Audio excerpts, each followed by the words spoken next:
Hey there, Brainiacs! If you applied to graduate schools this year, hopefully you're fortunate enough to find yourself gearing up for the next round of excitement. Interviews. It's been a minute, but 8 years ago, I was in your shoes.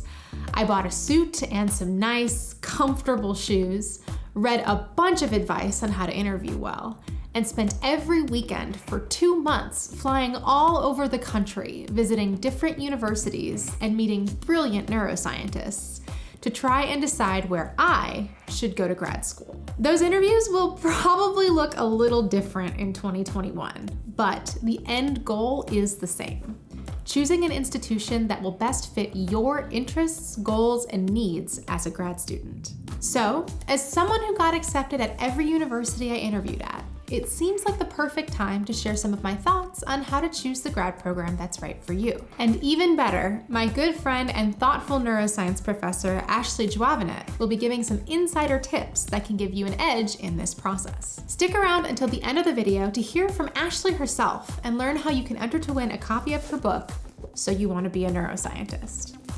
If you clicked on this video, I'm assuming you've already applied for grad schools and are in the process of preparing for interviews at those schools. So you've already done some of the legwork. But now the possibility is becoming a reality. Often, reaching the interview stage is a pretty good indicator that a graduate program is interested in you as a potential student. At this point, you've just got to find your perfect match and seal the deal. It might seem like choosing the right grad school is all about finding the right research environment, but it's important to remember that PhD programs in the US last upwards of 5 years, and often can take 7 or even more years to complete. That's a long time, and those years often span important life milestones. Years where you may be thinking about building a lifelong network of friends, developing hobbies and interests, buying a home, getting married, having children, and more. So my biggest piece of advice is to take a holistic approach to your interviews. Learn about the programs, people, campus, and the research, and figure out which combination of traits is the best one for you. With that said, let's cover how to evaluate your options and prepare for the interviews themselves. Side note, I'll primarily be talking about science-oriented PhD interviews, but some of this advice may apply to other post-baccalaureate or non-STEM programs, so strap in. Before you start meeting with faculty at any given program, spend some time learning about them and their work. Interviews are a great time to identify potential research mentors and suss out whether or not their field of research and mentorship style might be a good fit for you. If your interviews don't include meetings with some of the faculty whose work you're interested in, see if you can send them an email and set up a separate conversation with them. I know that networking can be annoying or nerve-wracking, but making that connection will make it way easier to know if that person and the program might be the right fit for you. It's important that you identify several faculty in each program with whom you might want to work. Don't choose a university just because of one rock star professor. Their work may be super cool, but putting all of your eggs in one basket could end poorly for reasons that are outside of your control. They might not be taking students, or you might not click with their mentorship style or their personality. You don't need to read every paper from the faculty you're interviewing with, but read at least a few abstracts and get a good feel for their work. And be prepared to discuss your own research experience.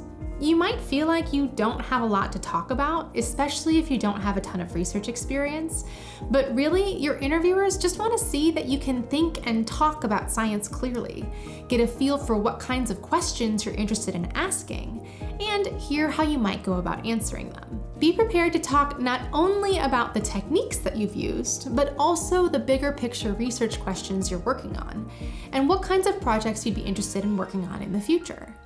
For example, when I was interviewing for grad school, I talked a lot about my interest in studying specific molecular pathways that were involved in axonal regrowth that might be interesting to look at in the context of spinal cord injury. I didn't end up focusing on spinal cord injury research during grad school, but during my interviews, it helped me demonstrate my awareness of ongoing work in that field.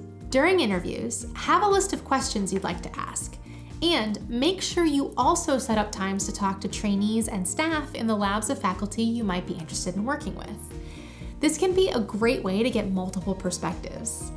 Ask about the advisor's mentorship style and research expectations. How many hours a week do trainees typically spend in the lab? How often do they meet with their advisor one-on-one? How long does it take someone to graduate from this person's lab? And maybe most importantly, are their trainees generally happy? Different people have different mentorship needs. Some folks prefer to be pretty independent or working closely with other staff and trainees, and only checking in with their advisor infrequently. They might want to join a big lab with lots of funding that produces a lot of research quickly with big teams of researchers. Other people, like me, prefer to have a more hands-on advisor with a smaller lab and lots of one-on-one meetings, and a project that they can really take ownership of. Consider what kind of guidance you'd like to have from your advisor, and find out from other trainees if the people you're interested in working with can provide that kind of support for you. Speaking of support, you'll want to ask other kinds of practical questions, like what kind of funding support is available? Most grad programs in the US are funded by a wage stipend, which also cover things like tuition and healthcare costs, so you literally get paid to go to school.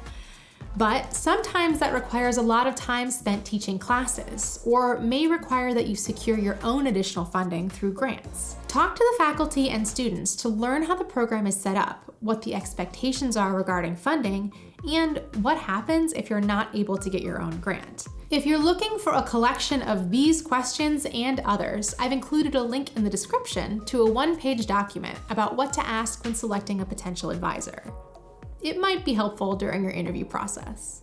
Beyond these kinds of practical details, learn what other kinds of career development resources are available for students. How supportive do the faculty seem of the types of careers that you're most interested in? Many faculty only feel comfortable advising students on how to pursue an academic research career, since that's what they're most familiar with. But most universities will have additional support for graduate students, including professional development resources. That can sometimes include cool things like networking events and panels, alumni resources, career fairs, and even assistance identifying and applying for internships. It's also good to speak with other students to learn more about the institution and the graduate program more generally. One of the primary reasons I chose UC San Diego for grad school was because of how great I thought the other students were. It seemed like everyone was super smart and working really hard on their research, but that they also had a lot of diverse interests and personalities. There were students who loved to surf, who did a ton of backpacking, who all played in a band together, and even students who were into nerdy science fiction and fantasy novels like I was. Plus, most of the students I met seemed like genuinely cool, relaxed people who really valued work-life balance. I knew that for me, having time to explore my interests outside of research was really important. So seeing other students who felt the same way was very valuable. I could see myself hanging out with a lot of the students I met. And once I arrived on campus, I did. Finally, consider the location. Often interviews will give some opportunities to learn more about the city the program is located in. UC San Diego's interviews include opportunities to visit the San Diego Zoo, go kayaking, go on brewery tours, and even go hiking by the ocean. It definitely influenced my decision at the time. It might be a little harder to do this in a virtual interview, but talk to the current students about their favorite activities in that city and think about how it might fit with your own interests. For example, if you're super into opera, San Diego's probably not the best fit for you, but New York might be. On the flip side, if you want a university where you can surf before you head to lab in the morning, you pretty much can't beat UCSD. If you want a small hometown feel, Chicago might not be a great choice, but Ann Arbor, Michigan or Lawrence, Kansas could fit the bill. You should also think about more practical matters, like cost of living. What kinds of expenses do you expect to have as a grad student? Your income needs are pretty different if you're a single person living with roommates compared to someone who is supporting kids or other family. How much is the stipend from the university? How well does that cover the cost of living in the city you'll be in? And how will that affect your ability to lead the kind of lifestyle you'd like to be leading? Rent in San Diego is comparatively really high, so I lived in grad student housing the whole time I was a student there. But at another university I interviewed at in the Midwest, I could have bought a house and paid a mortgage with my graduate stipend. Ultimately, where you choose to go to graduate school will come down to balancing all of these considerations. Almost no one university is likely to be the perfect fit. Though if you do find the perfect fit, lucky you. Generally, you should take your time, talk to a lot of people, and spend a while thinking about and even writing down your impressions and feelings. There's a lot to be said for that good old pros and cons list. And whatever choice you make, you're gonna do a great job. Starting grad school was exciting and hard and exhausting and so much fun. But you don't have to just take my word for it. My friend Ashley J wrote the book So You Want to Be a Neuroscientist, which is full of advice for anyone who's considering a career in neuroscience, including people who are thinking about getting PhDs. In her book, she goes over different kinds of careers in neuroscience, how to decide if you should go to grad school, how to choose the right graduate program for you, and the latest and greatest on what's happening in neuroscience research right now. Ashley's kind enough to hop on a call with me to share some of her top tips for choosing the right graduate program. And we're gonna give away a copy of her book to one of our viewers. More on that soon. Good morning, Ashley. Thanks for taking the time to talk to us. Hey, thanks for having me. Yeah, would you mind introducing yourself so our viewers know a little bit more about you? Sure. So I'm Ashley Juavinett. I am an assistant teaching professor in neurobiology at UC San Diego, and I also do a lot of science writing in addition to teaching. I have your book with me. Oh my God. Ashley is the author of the new book, So You Want to Be a Neuroscientist, which I used when I was writing this video, and I wish had existed when I was applying to grad school. So Ashley, can you tell me about your book? Who is it for? Who should be reading this book? Yeah, it's for anybody who's thinking even just a little bit about neuroscience or wondering about what the field of neuroscience is. It's for anybody basically from, let's say, high school to even college. And I think even there's parts of the book that could be useful to people that are in grad school or even in their postdocs.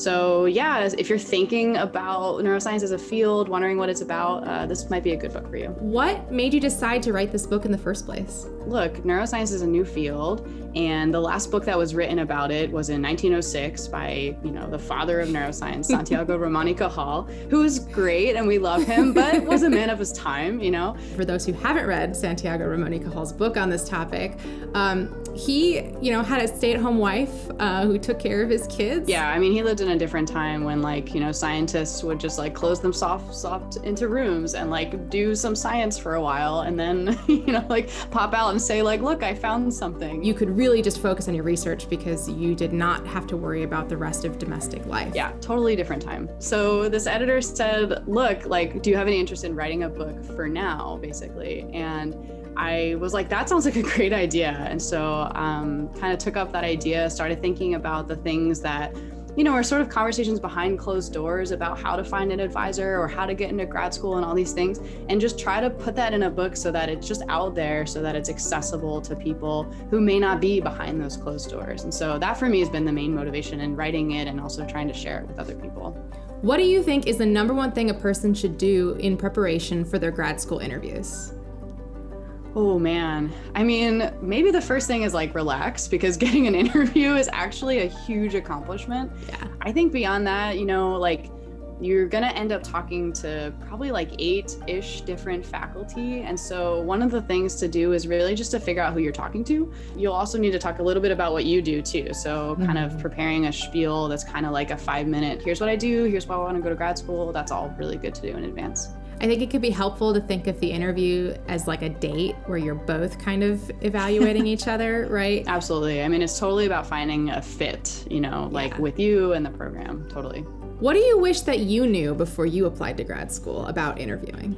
Yeah, I wish I knew a little bit more about the field of neuroscience, maybe. I came from a liberal arts school that just had one tiny slice of what neuroscience was. So I think when I got to grad school, or when I was interviewing for grad school, I kind of was thinking, okay, I'm going to do this kind of research because that's what I knew. And I was I'll do fMRI in humans and look at a disease model or something.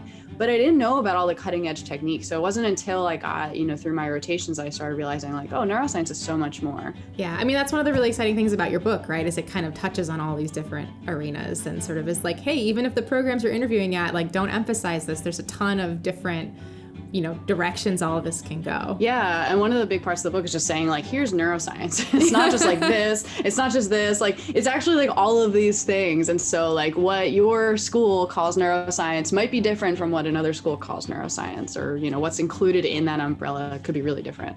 What do you think is the biggest thing a person should keep in mind? You've gone to the interviews, you have met all these people, you have learned all this information about these different graduate programs. What is the biggest thing that someone should keep in mind when they're choosing a grad program? It comes down to it being mostly a personal choice, like a lot of people will focus on the science and try to imagine like, what kind of science they would do in people's labs. And I think when it comes down to it, like this is a location where you're going to spend 5 years of your life. And for most people, it's like your mid-20s, and those are like great years, And so like, I think being in a place where like you're with people like colleagues, other students that you are going to enjoy being around is really important. If there's like a handful of advisors that you can imagine working with and being happy in those labs, and you've talked to people in those labs about what it's like, and you have a good feeling about that, then I think those are really good things to kind of tune into. And just like the city too, like, are you excited to live there? Because, you're going to have a life outside of lab. You're not going to live in lab. So, find a place where you think you can be happy outside of lab as well. Yeah, absolutely. I mean, some people do live in lab, but I don't know that generally leads to the best grad school experience. Yeah, I wouldn't encourage it. Yeah, definitely.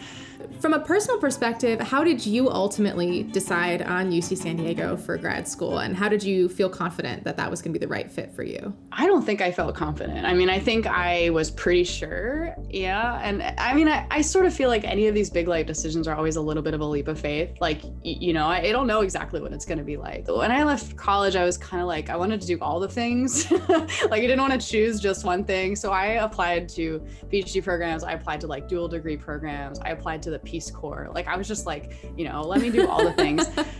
And so, I mean, when it came down to it, I had to like fight that instinct to kind of like continue to be a liberal arts person and do all the things. And I was like, let me just do neuroscience. And I really loved the interview I had at UCSD. I really liked the people. I talked to a couple students after I left who were like very willing to sort of keep talking about the decision and all of this stuff. And that was super helpful. And when I approach these decisions myself, or when I talk to other people about making these decisions, it's like, there's not a bad call here. It's just different. In the end, I think it was a good call. Well, I mean, obviously, you didn't leave liberal arts completely behind, because now you're a teaching professor and a book author. That's true. I guess we don't change in the end. Well, Ashley, do you have any parting words for us? I think the main thing right now is like, if you're thinking about going to neuroscience or just thinking about career stuff in general, is just to kind of tune into what you're enjoying in your life. I think it's really easy to like be really heady about like, well, I need to do this, or like I need to do, X, Y, and Z because like my parents want it, or because like society wants it, or whatever it is. But at the end of the day, like, it's your life. Do what you want to do, spend your time doing what you want to do. And I really think that will lead you down the right path. So that's awesome. That's what I think. Yeah, absolutely. Well, thank you so much for talking to us today. I'm really excited to get to share your book with our audience and to have some lucky viewer who's going to be able to win a copy of it. I'm really looking forward to people getting to have the opportunity to learn a little bit more about all of these different topics and careers in neuroscience. Yeah, thank you for doing this. I really, really appreciate it. I mean, you guys have an amazing audience, and I think it's like exactly the audience that like the book is for. So I really, really appreciate you. We look forward to talking to you again soon, and hopefully having you on the show again in the future. Yeah, that'd be great. Come back to San Diego sometime. Yeah, absolutely. We'll do. We'll talk to you soon. Bye. Bye. Ashley's got tons of other great advice in her book, and I'm super happy she wanted to share a little bit of her wisdom with us. Maybe she'll show up in a future video too. I guess we'll see. If you'd like to win a copy of Ashley's book, all you have to do is hop on over to our new Neuro Transmissions Discord server and leave a comment in the book giveaway channel to let us know that you're interested. See the description below for a link to our Discord and the official giveaway rules. Please note that any rude or profane comments will be disqualified, and unfortunately, this giveaway is for US residents only. But if you're not able to enter the contest, that's okay. You can also order Ashley's book online. Check the description for a link to that too. Even if you're not seeking a career in neuroscience, join us on our Discord if you use it. It's a great place to chat and share common interests, and has quickly become our favorite hangout spot during the pandemic. Thanks for watching this episode of Neuro Transmissions. And if you're getting ready for grad school interviews, good luck. I'm rooting for you. And if you're a wizened doctor like myself and you're watching all the way to the end, well then, leave your own tips in the comments. Every little bit helps. Until our next transmission, I'm Alie Astrocyte. Over and out.